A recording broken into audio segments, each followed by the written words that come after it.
And we're recording. Wonderful. So, good evening, Harmony Pack. As always, I am so happy to be here with you, and I want to welcome Lourdes, our newest Harmony Pack member, and hopefully Anna is going to know that we are thrilled that she's with us too when she listens to the recording. And tonight we are going to check in with our dearest friends, the dogs, cats, and horses, and we're going to talk to them about how they perceive energy. Specifically, well, we'll see what they would like to say about that. And in my experience with those three beings, just to review for everyone, these three species have made a special commitment to humankind, and that is to help us remember our way back to source. The other animals, obviously, they see us as family. We've talked about that a lot, about when they communicate with us, the wild ones, whether they're birds or insects or mammals, sea creatures or land creatures, they always tell us that they see us and feel us as family. But horses, dogs, and cats have made a special commitment, and that is to help us remember our connection, to help us move out of separation back into our unity with all of nature, with the animals, the plants, the earth, and of course with source. And they do this in many ways. And of course, it's their expressions of unconditional love. So the canines express unconditional love through loyalty and joy and loving us unconditionally. And and felines do it a little differently. Their expression of unconditional love is a form of detached love, which is also what makes them such extraordinary healers, because they can kind of remove themselves from personal attachments in order to bring through healing by virtue of, however, in the different ways they do that, which they will share, I'm sure, a little bit about tonight. And finally, the equines. Um, their way of expressing unconditional love, one of their beautiful ways is through their idealism, which we define in this case as persistent hopefulness, which means they are persistently hopeful that they will get through to us. They will help to our hearts, reconnect heart to heart with them, and allow them to take us back into that unity, that, by virtue of riding them, of being with them physically as such very big physical beings. As without further ado, let's see who wants to come to us first. And we're going to do this, interestingly, a little differently, because the horses want to come to us first. So welcome, our dearest equines. We are so pleased to have you here. And they say, of course, we love to be with you, and we love to share and to teach and to learn from you. And tonight, if we are here to talk about energy, we'll begin with reviewing some things that you know already. First of all, you know that we are prey animals, and as such, our energy differs from the dogs and cats, because we have what you might refer to as an early warning system built into our energy fields as well as into the herd. And the herd is very important to us because each individual horse within the herd has his or her own energy field, of course, and early warning system, kind of like a flower with multiple petals. So we ourselves are at the center of the flower, and our energy field kind of reaches out like multiple petals, thing coming towards us. So, or you could think of that as antenna on a butterfly or a bee, or any insect, and that is again to feel what's changing around us in the larger field. And then, in addition to our own personal field, the lead mare of our herd will throw or create a larger field of energy, again with feelers, out around the herd. So that even if a member of the herd is on the edge of the herd, where the stallion is often outside the herd, so he will tune into that bigger circle of energy, but he's still outside. So he relies more on his own field. But within the circle that the lead mare creates for the herd, if an individual mare or baby is on the edge of that, she will feel her energy field coming in contact with it, and it will expand out so that everyone, even as they move, that field that the lead mare sends out is elastic. So it moves with us. So it will change shape. So if we're all in a kind of a balanced circle shape, then it's a circle around us. But as herd follow and support them, as long as they don't go too far, because it can be stretched, but it can also, if one goes too far, one can step. Interesting challenge. Obviously, we don't want to be out of that field because it gives us extra information, extra protection. Um, and again, the stallion is always tuning in to what that big circle of energy is picking up.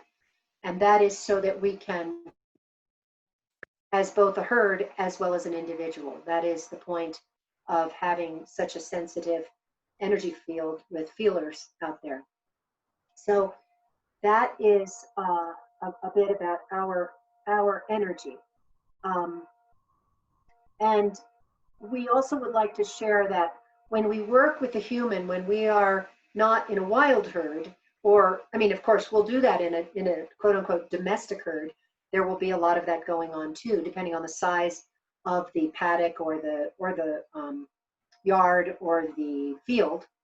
We will definitely employ, and it doesn't have to, I mean, normally it's the lead mare that creates that circle around us.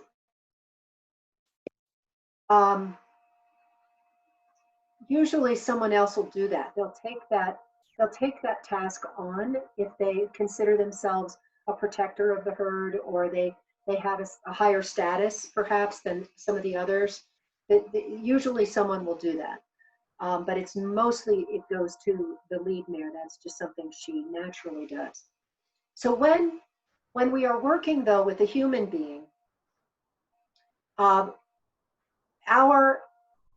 heart space, our energetic heart, is in the center of our body. So of course we have our physical heart, but there's an energetic heart in the center of our bodies that the human heart, when a rider is on us, connects to. So it creates this line of connection. So if a horse like this, there is an opportunity for the heart energy of the human to connect in and anchor into our heart energy. That is the purpose of that energetic heart within us. And also, the human, as a conscious person, will connect also with our energy centers of our head. So the crown of the human will connect to the circuit. So then you have a circuit that comes up to the crown chakra of the human, down the chakras through the heart, and obviously past all the chakras of the body into the energetic heart of the horse, which of course is connected all, so then we have this beautiful circulating energy. The more we get to do together, the more we get to experience, the more it opens the field for communication from the intuition, from the heart to heart intuitive communication system. The force to truly merge into that place of unity. And once a human has experienced that with us, it is perhaps facilitating their ability to connect in unity with source as well as with other beings. That is part of our heart center in the human who connects and loves us, and wants to ride with us.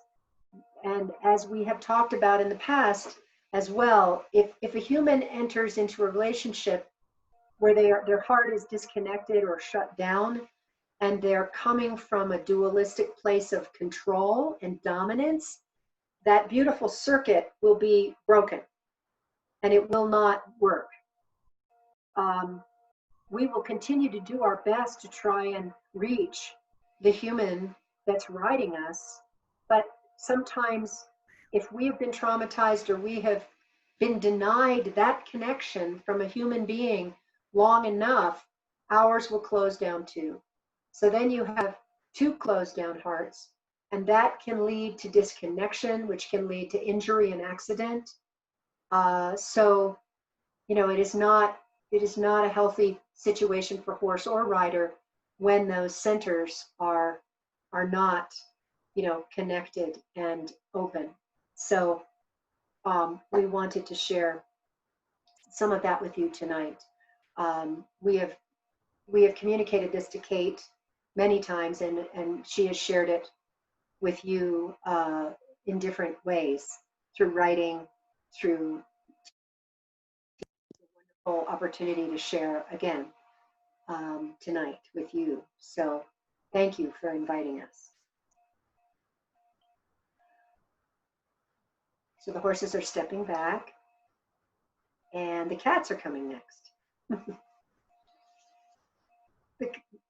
The felines say, you know, we love horses. We obviously, as large felines, we had a different relationship with horses, but as small felines and as spiritual helpers to human beings, we love our horse companions and friends because we understand their mission of opening up the human heart and mind to this very special connection. And as we would like to emphasize that in that the right connection, if you will, the correct connection, not the one of duality and dominance. That is a mind that has been cut off from the heart that can do that. But when the in the way they described, then the mind is transformed into a different frequency that is then able to link with the horse's consciousness to that beautiful circuit they were talking about. Work with human beings. Part of what we bring is a never lost connection to wildness.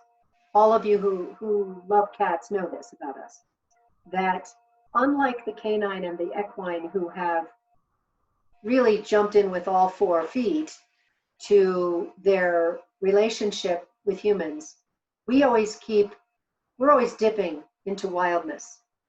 And we do that because it helps keep our balance. It helps us become, for us, again, not to speak for the others, but for us, it creates a bridge that connects us to. We rarely take on human baggage, whereas horses and dogs, unfortunately, do take on human baggage sometimes. It's not that they always do it intentionally, but because they love so hugely, with such surrender to humans. The horse with the idealism and the cane can sometimes take on too much. We don't do that. And the reason we don't is because we always have this link to wildness. And for us, what we mean by that is the purity of the unencumbered spirit that in all wild beings. So we'll say that again. When we tap in the purity of the wild beings, and that connection is a way that, again, we hold on to a certain purity that allows us to heal from a very different kind of place. We, as you know, can shift dimensions. Of course, dogs and cats know how to do that. I'm sorry, dogs and horses know how to do that too. But we are, it's where we live. We shift dimensions all the time. We see energies and perceive energies and feel energies uh, of other dimensions and other frequencies all the time. It's just how we are. But that, of course, people we love and other animals, whether it's other if the dogs in the household or the horses that we love, that so that we can do some balancing and healing work to support them. And as you know, much of our healing comes from our purr. The purr is a frequency used to access and support that, and to basically create a sound frequency that shifts the sound frequency of the cells that are ill or out of balance or just yeah that are not right. And as many of you know who love cats, we will often sit on that part of your body that isn't feeling well or that is in a healing process, say after surgery, or next to that, next to a place on your body where we can access those cells that need.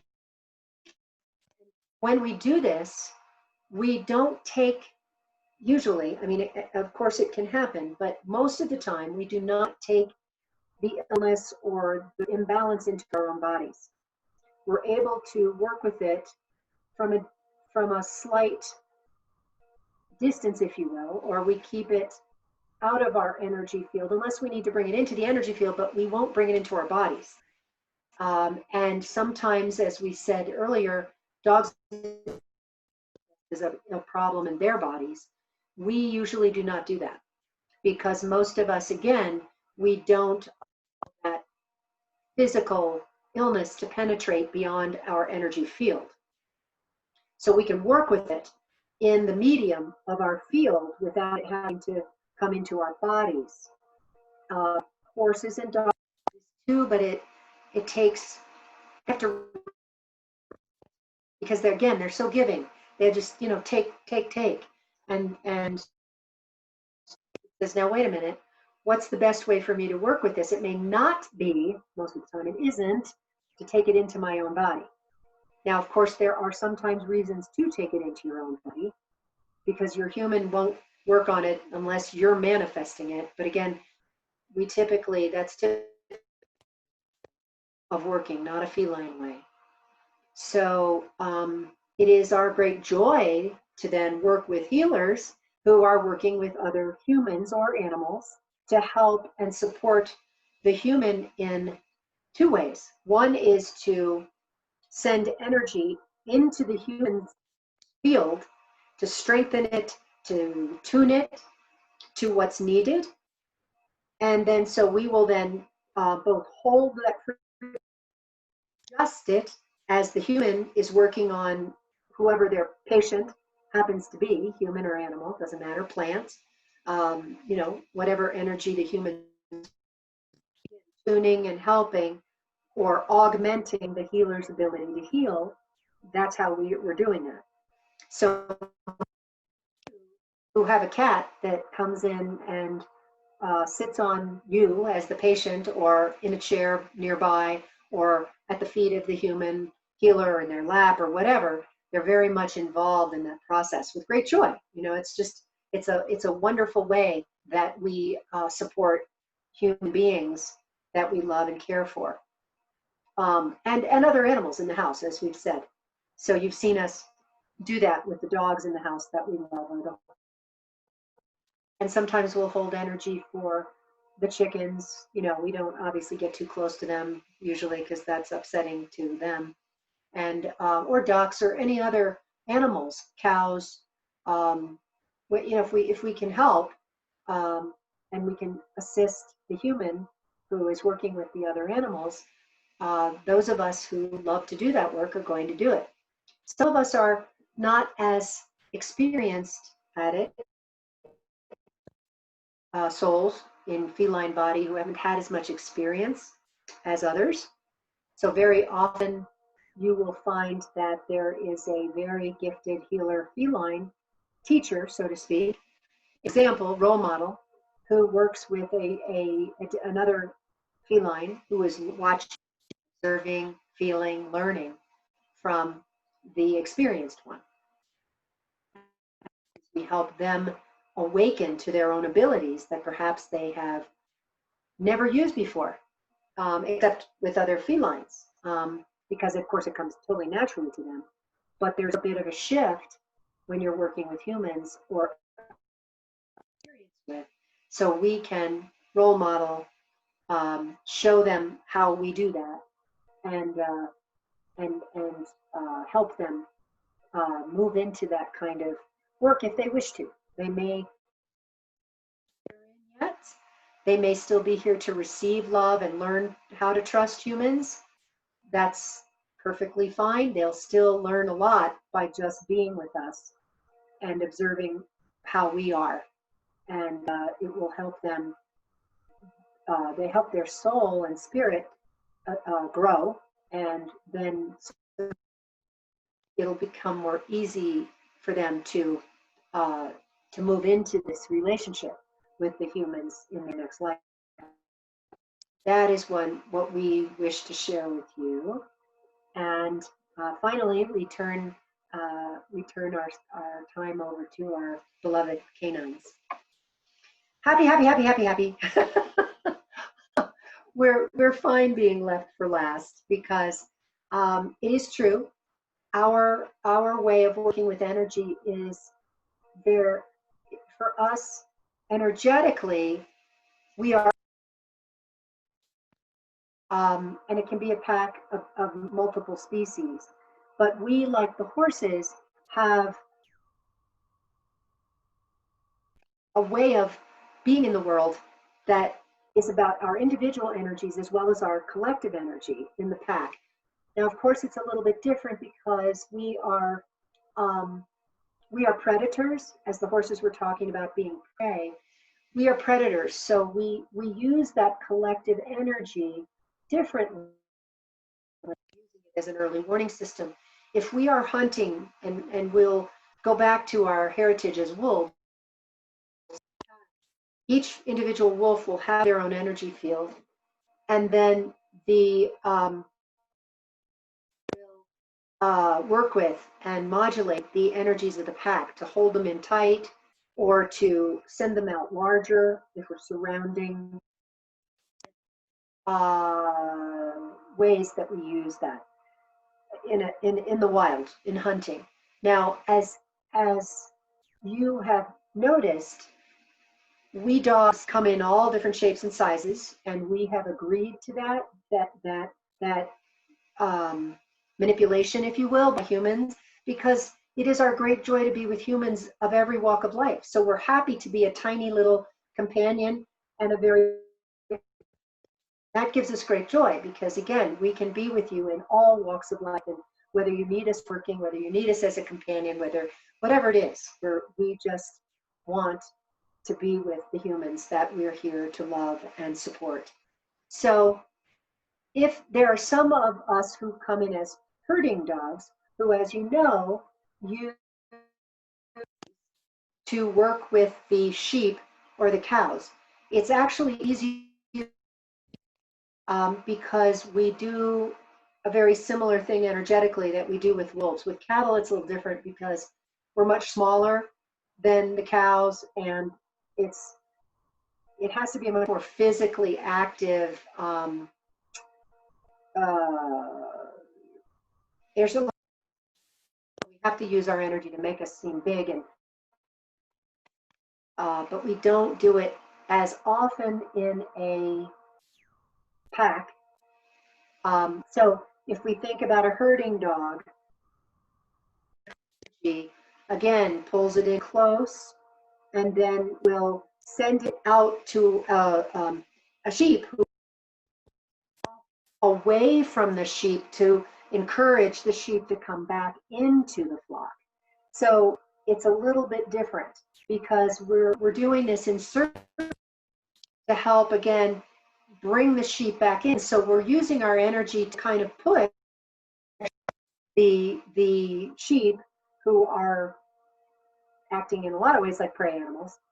So, but we use it to, again, herd a space that they need to be in to be protected, or we do it again to aid the shepherd in bringing them together so there'd be more safety.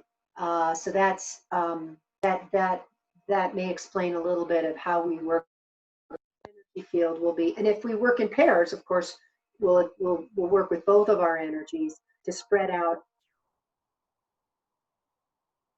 individuals that are out of where they need to be, bring them back in and create kind of a circle of energy around them. Scary to the sheep, or it can be comforting. And that takes, again, an old soul who knows the difference. Because we're using a lot of our predatory instincts to work with the energy, but the intent is quite different.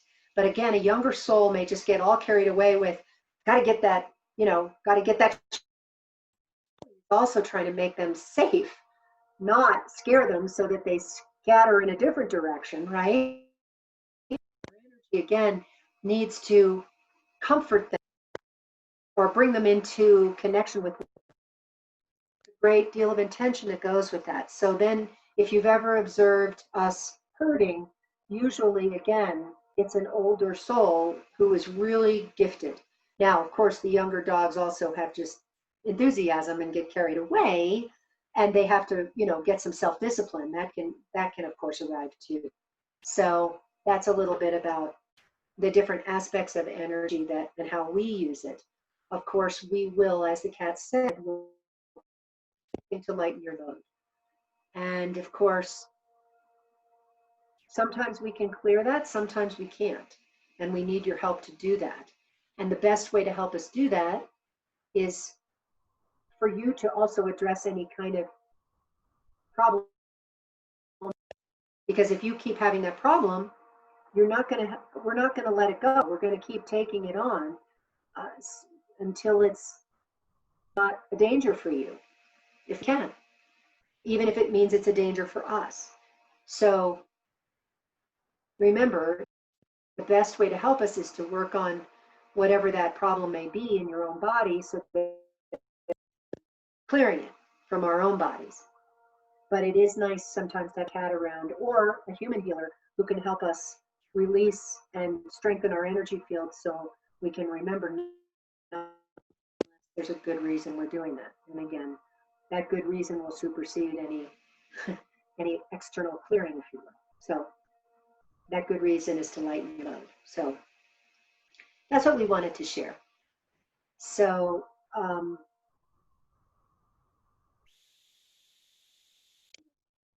so we're good. We're done. Okay. So beautiful. Okay, everybody, we have some time for some questions. So on your screen, if you have a question, and just, I'll know who you are, but just say who you are, and that way we have it.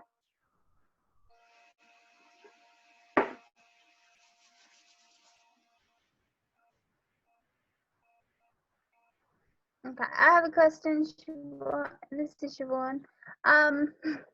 With dogs, I have one, he gets very triggered in his energy centers, and I've got to work on them all the time. Is there any better way that I can do that to help him?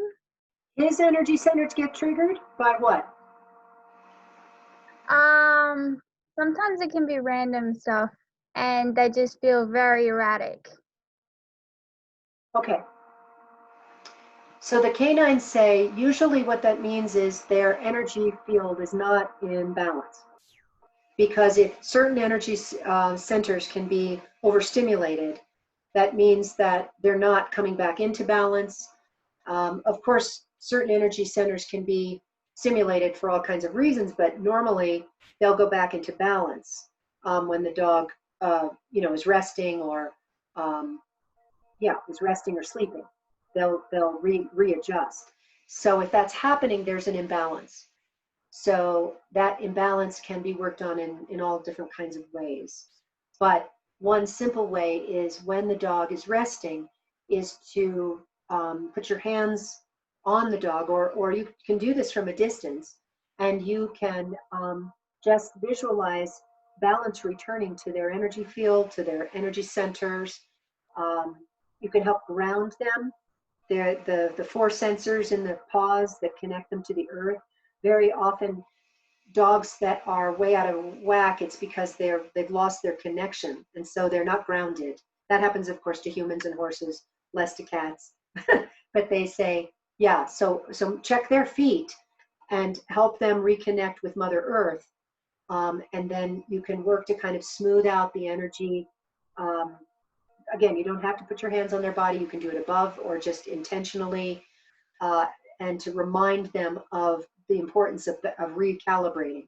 If that doesn't work, you may need to ask a healer who has a specialty in doing that to help you. But if you do it frequently with the dog who is out of balance, normally they're going to their frequency will start to shift back into balance. It may not happen the first couple times, but the more you work on them, the more they should go back into a better balance. Thank you. That helps. Good. Thanks, Siobhan. Anybody else? Okay, I'll go next. Okay. This is could be a canine thing, or there could be. I'm specifically thinking about Amos. Okay. I've been doing because I'm home now finally and stretch those days. So I've been trying to do regular meditation and stuff in the same room. He is with me every time I do this. Do they hold space for me when I do that kind of energy work? And also he's, I've grown vegetables in a raised bed garden. And now we have lots of vegetables, growing tomatoes, cucumbers, and everything. He used to take a sunbathing or just sitting in a different spot. Now he does it next to the vegetables, like spreading his scent, and he pees around it so we don't get any bunnies or anybody eating it. I wonder, he knows that's important to me and he's protecting it and with the energy field or whatever. I just wonder because he's doing acting really different this summer. How interesting. Well, the Canine Council says, of course, that's a good question to ask Amos, what he's personally thinking. But yes, when we recognize that something's important to the humans we love, we will protect it. We will guard it. We will, in the case of vegetables, we're also going to pick up a lot of that beautiful, vibrant energy as they're coming, as they're fruiting. There's so much life force there that is just lovely to be near. And occasionally some of us obviously are going to take part in enjoying eating some of those vegetables. Oh yes, he is. Yes. Yes. So we will do that too. But yeah, it's a very common thing that we're going to want to care for that which is important to our people. Again, that has to do with that quality of loyalty and devotion and commitment that we carry to serve. And Kate is always very careful to say we serve the divine. Well, there's two kinds of service that we perform. One is service to our people. So you might say that's one type of service.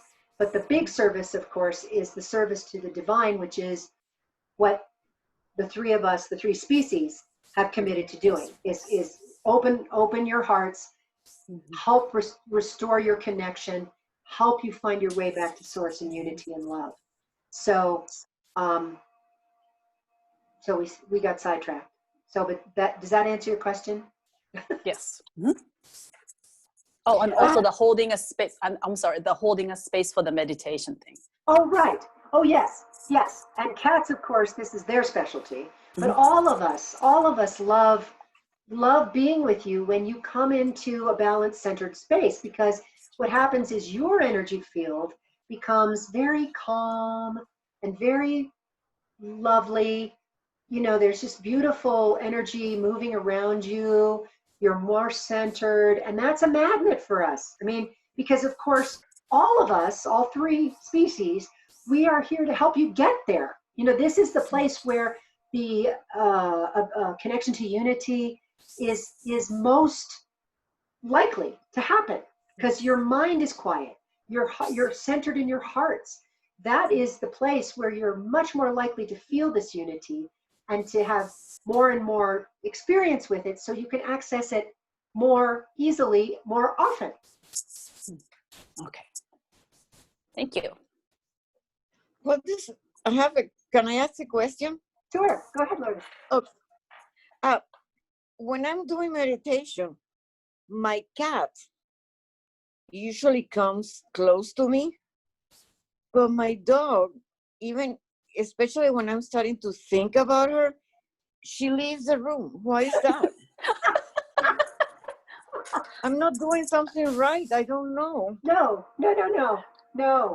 Again, this is kind of a personal question for your dog, but what the Council of Canines says is that very often the felines, because they're so gifted at helping humans get into that space and connect, very often we will leave that to the felines to do. We don't want to distract or interrupt or have any energy that might distort that. And sometimes it's because the cats ask us to leave. Oh. So it depends on the cat, right? Because this is their special area of expertise, so to speak. So Okay. the cat says, "Beat it, Buster. We're gonna beat it." So, Lourdes, that's a great question for your cat and your dog, for Sappho and Luciano. What are you guys talking about here? Is there a reason? So that's a good personal question.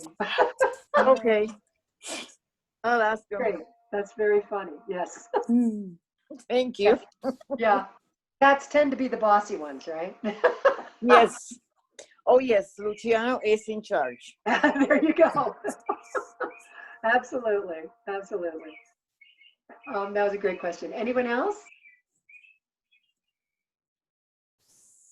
I have another one if no one else has a question. Okay, just let me check. Penny, Jackie? I'm good. Thank you. Okay. Jackie? I guess maybe we lost her. Okay. Sure. Siobhan, go ahead.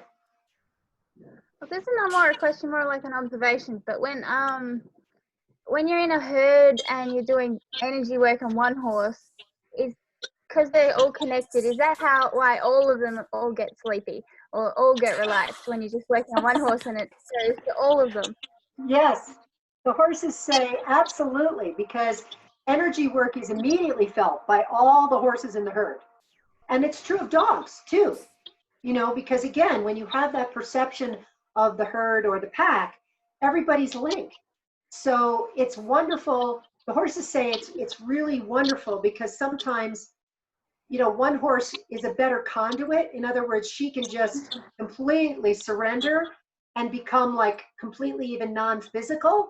So the energy just goes out to everybody in the herd, and they can all pick up as much or as little of it as they want. So they can decide how much they wish to take of it. Some may decide, no, not today. But mostly, if it's beautiful, loving energy, we're all going to want to take part of it, take part in it and share it.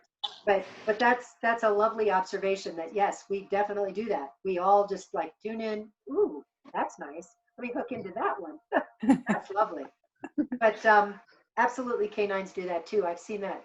This is Kate talking. When I've worked in a home with, maybe one dog was very skittish and couldn't really, be comfortable being talked to or even worked on, another dog be like, "Oh yeah, do it on me, and she'll get it. Don't worry." So I learned that from the dogs. They were like, "Oh yeah, I'll take it, and anybody who wants it can get some. So it's all good."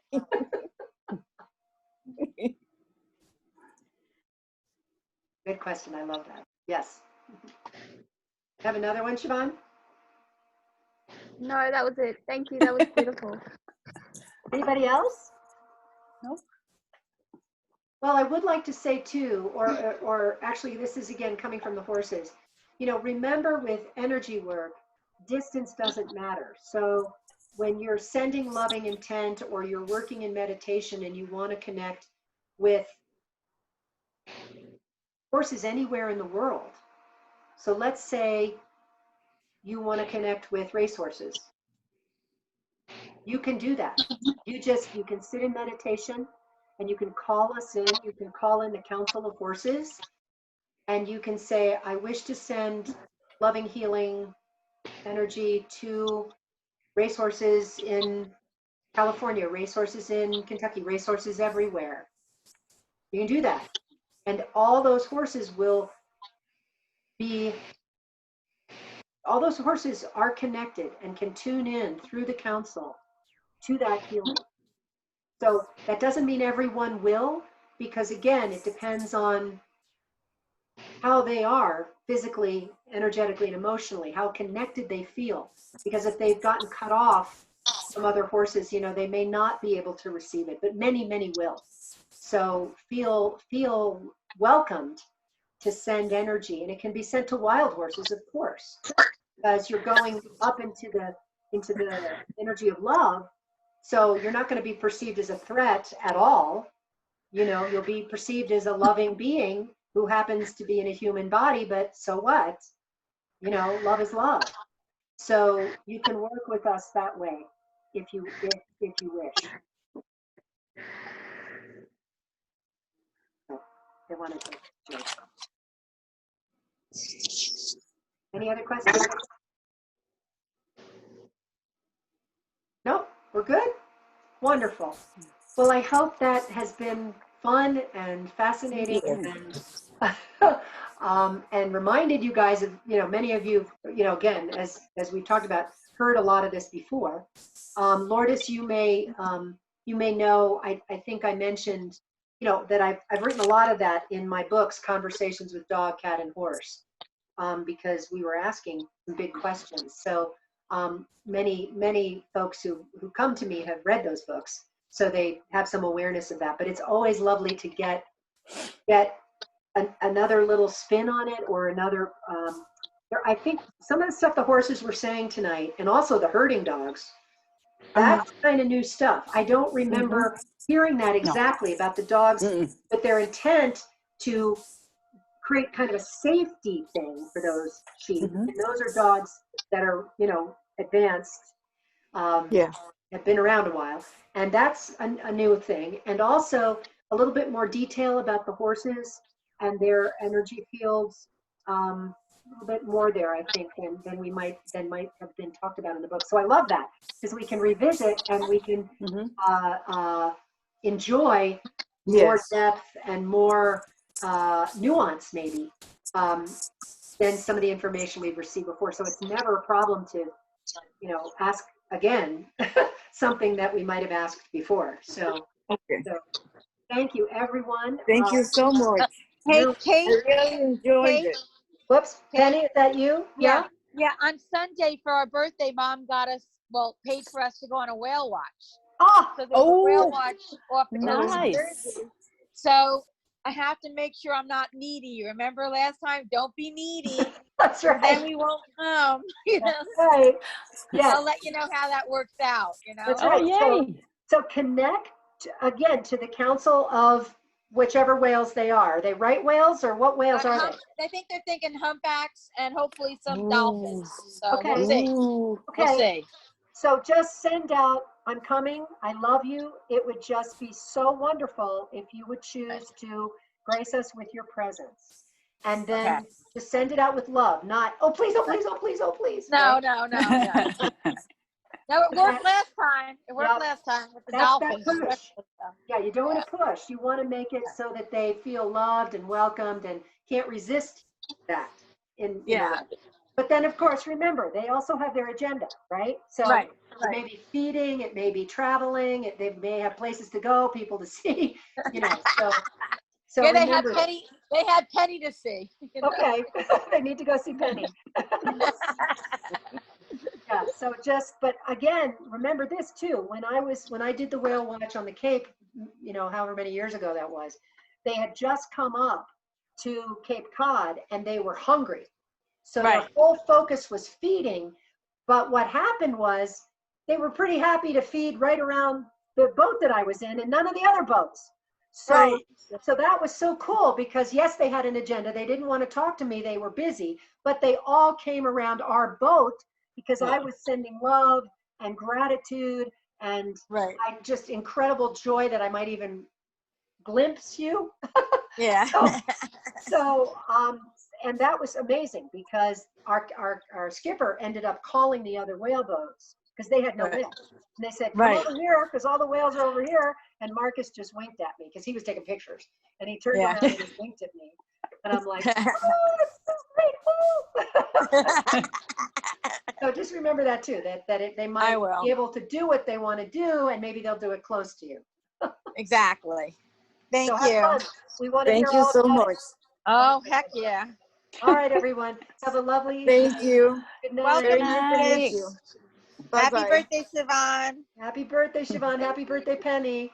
Thank you, sweetie. Bye. Bye. Bye.